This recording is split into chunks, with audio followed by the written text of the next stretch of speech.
So after running the ball pretty successfully the first half of the season, this middle passage has been difficult for the Michigan Wolverines. As we welcome in Jack Miller from the Michigan Wolverine Radio Network. Jack, thank you so much for joining us. Yeah, thanks for having me, Mark. I do think it's interesting, Jack, that they've not been able to run the ball, but that has maybe opened up some things for Davis Warren passing. And against Oregon, almost a serviceable job from your quarterback, a couple of passing touchdowns, as Michigan perhaps played a little bit better than what that final score indicates. Yeah, I don't think it's a coincidence that when they ran the ball as successfully as they did early in the season and weren't able to throw the ball at all, that defenses over the last several weeks have figured out, well, we're just going to load the box and make Michigan throw over the top. And if they beat us that way, back to their starting quarterback from the first couple of weeks, and they've tried a couple others, then teams are willing to forfeit that in an attempt to stop the run and stop Michigan's identity. But good on Michigan that they were able to find a way to throw the ball, stay in that Oregon game. And we're really one play away from really being in that game. And at the end, if they're able to punch in the end zone, it's a one-score game with 9 minutes left. So, you kind of scratch your head. I was thinking about it before this interview that there was, you can play Monday morning quarterback, and hindsight's always 20/20. But perhaps Michigan would have been better off staying with Davis Warren to begin with for the season while that running game was going, giving him time to work out some of the kinks in his game and get to where they are now. Maybe if they would have done that in the middle point of the season, and both sides of the offense were working in coordination together, they'd be in better shape now.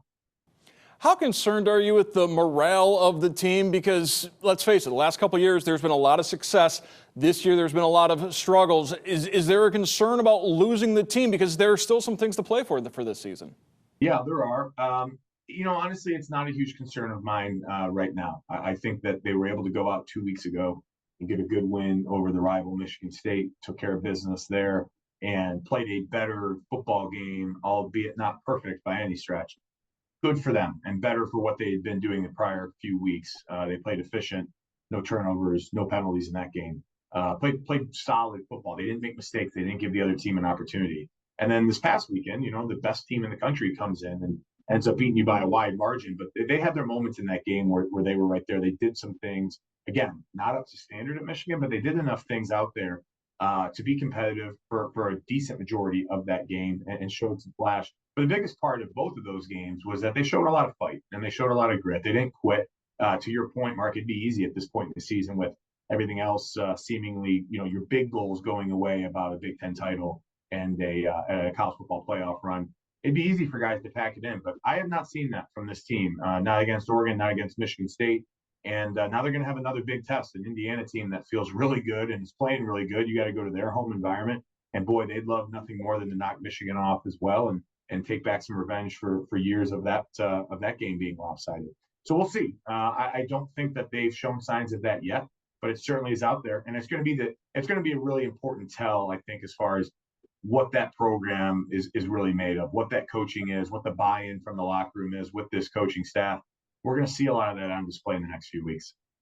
We heard Sharon Moore talk about how the standard is still high, and you look at throughout the course of the season, Michigan has perhaps struggled in the first half and made some good adjustments in the second half.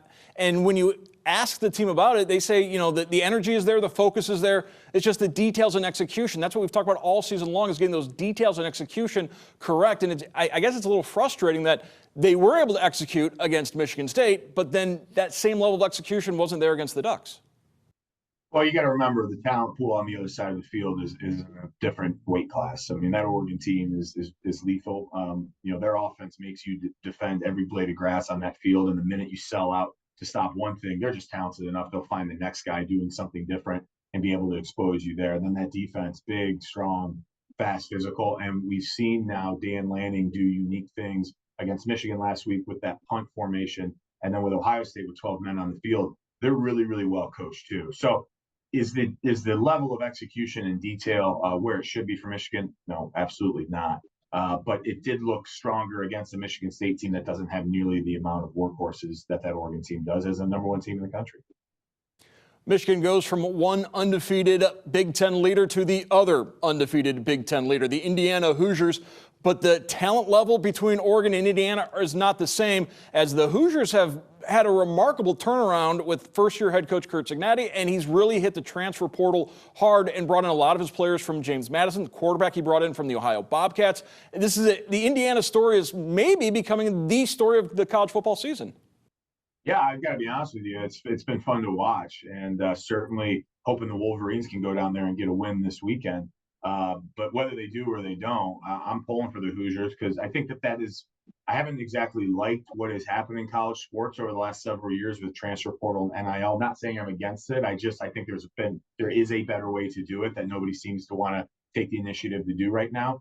But one of the good things that it's created is a little bit of this parity. And Coach Cignetti's been fun to watch. He's quite the character and a personality, and he's brought in some of his guys and was able to revamp that locker room into a culture of belief and a culture that always had some sneaky good talent, just never could really put it together for an extended period of time.